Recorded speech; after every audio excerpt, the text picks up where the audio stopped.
Zdravo svima i dobrodošli u moju kuhinju. Spremite se za najmirisniji banana hleb koji ćete ikada probati. Mekan, sočan i savršen uz kafu. Ako volite ovakve jednostavne recepte, zapratite kanal, a sada ću vam pokazati kako ga ja pravim.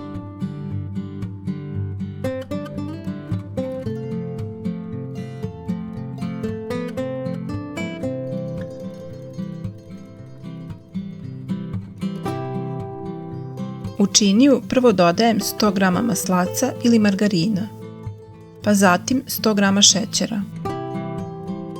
Mutim mikserom dok se lepo ne sjedini i postane kremasto.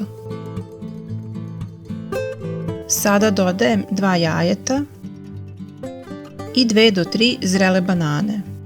Što su banane zrelije, to će hleb biti slađi i sočniji. Sve dobro izmutim mikserom da se sjedini u glatku smesu. Zatim dodajem 1 kašičicu praška za pecivo, pola kašičice soda bikarbone, 1 kašičicu vanile, 200 g brašna i prstohvat soli. Opet sve mutim mikserom dok ne dobijem finu ujednačenu smesu.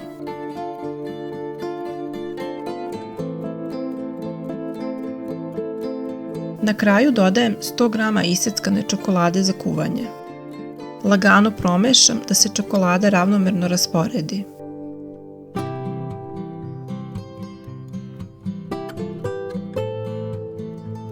Smesu izlivam u kalup za hleb u koji sam stavila papir za pečenje.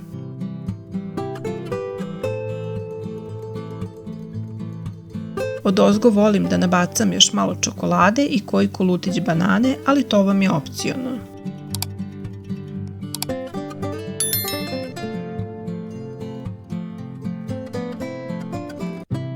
Pečem na 170 stepeni oko 50 minuta, ali naravno sve zavisi od vaše rerne.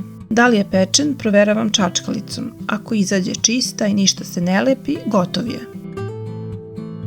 Pogledajte samo tu teksturu. Neverovatno je sočan, mekan i toliko čokoladan da mu je teško odoleti.